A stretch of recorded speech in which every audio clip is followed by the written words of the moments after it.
Alright, give a little update on this Toro 30-inch TimeMaster. I've had this for, gosh, going on 7-8 years now. It's about 100 hours. I did not buy it new. My hour meter says 95 hours.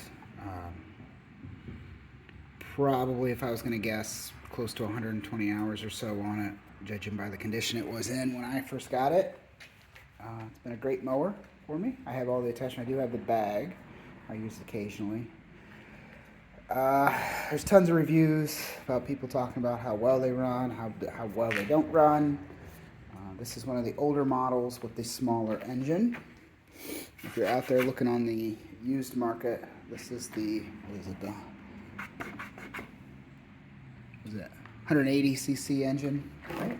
180? Yeah, 180. I think the newer ones are like a 224 or so. A lot of people complained about these motors not having enough power to run these bigger decks. That wasn't a problem for me. There is a governor right here. I turned my governor up a little bit. They run quite a bit. I think they run around 2,500 RPM. I ran this one up to 28 to 3,000 RPM, and it really doesn't have an issue mowing any kind of lawn, any kind of grass, as long as you have the chute on it. But if it's really tall and thick grass, you need the chute. But if it's short grass, it'll mow. Recycling, no problem. Let's see. You probably really want to know how it's lasted. These mowers are not known to be super reliable, so they do fail. Now, I love the mower. I'm not going to replace it with something else. That's just the way they are. That personal pace that Toro has is second to none. And then there's nothing really in the 30-inch market or 30-inch cut. I believe MTD is making a variation of one of these. It is bigger. It does not have personal pace.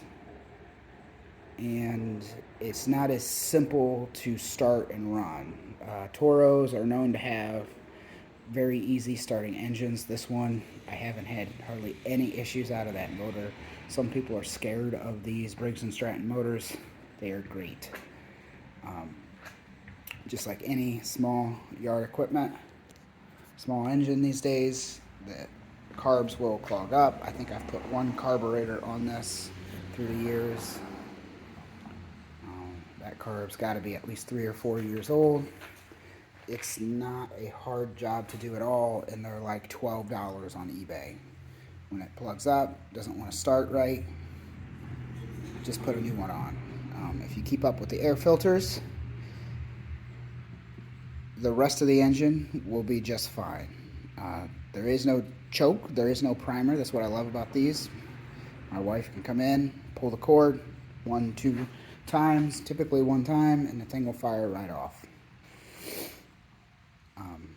The commercial grade of these do have the Kawasaki's, but you don't need it. These Briggs & Stratton motors will run a long time. There's a YouTube guy out with, if you look around, there's a guy with right around 1,000 hours on one of those motors.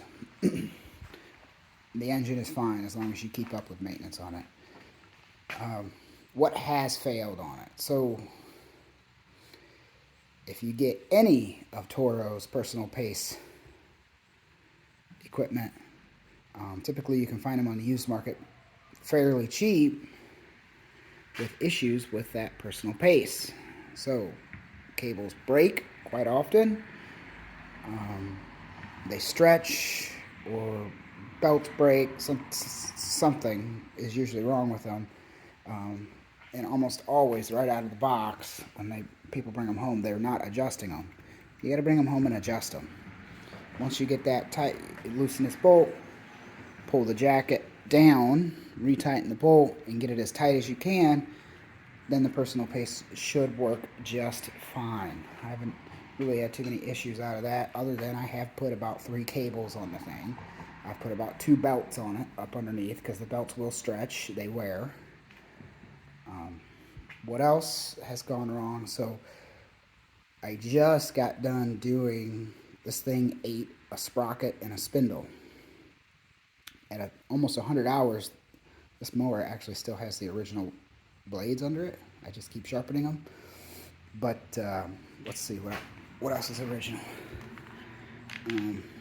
That belt was replaced one time. I got it as a spare. It didn't break, but that one's got a pretty good crack in it at this point. This belt here, I've never replaced. Those are actually pretty expensive online, but I've never had to replace that one. So that one's just fine with 100 hours. It's never lost time. The deck is very solid. No rust spots at all on that up underneath. Still very good. The wheels are still tight. The front, I'm noticing the tread is just starting to go. Other minor wear points. The handlebars, 100 hours. I don't know if you can see that. It's starting to wear. You know, not bad. I don't think it's bad. Oh, the gas tanks. That is one minor inconvenience. These gas tanks, it's common for these to start, this weld on this seam starts to fail. Okay, and that's what's caused all this gas leakage around here. I probably should go ahead and put one in there. It's getting bad enough to the point where you don't see it coming out, but you can tell it's seeping, and it just causes a mess more than anything. The gas cap will leak. I put 2 or 3 seals on that. Doesn't matter, it'll start leaking again. Unfortunately, I would love to find the Kawasaki gas tank. It actually bolts down, and it's a bigger gas tank, and it sits up off, and just do away with that gas tank. But anyway, the sprocket. So I just had to put a new sprocket on this thing. It ate the sprocket. So this is the brake, and where the belt attaches on the top. And here's the sprocket underneath, and it came loose. I don't know if you can see that. It came out of, somehow these bolts came loose. I didn't loosen those were facing down, and they threaded themselves out, and then these two ripped, and then it started wearing here. It wore my shaft, rounded the shaft off, unfortunately. And then this piece, this was an expensive piece, it actually wore that inside. I kept running it and running it and running it. It's actually been making quite a bit of noise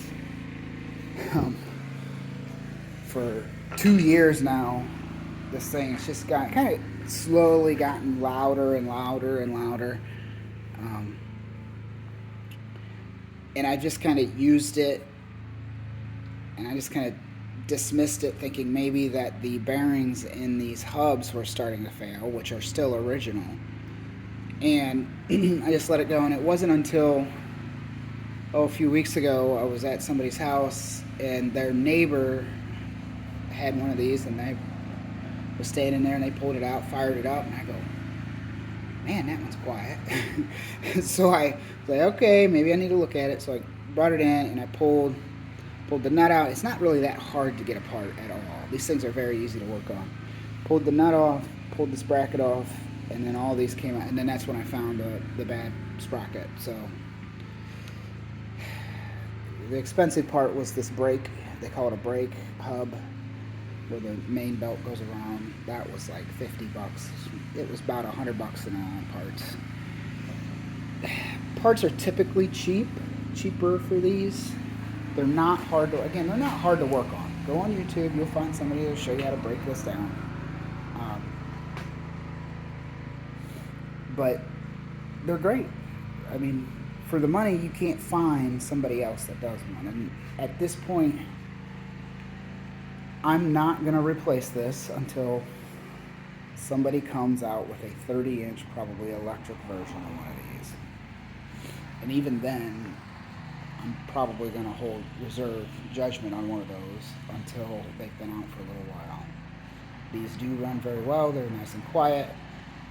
They use very little fuel. And being a 30-inch, it does get your yard done quite a bit quicker. So there you go. There's 100 hours on one.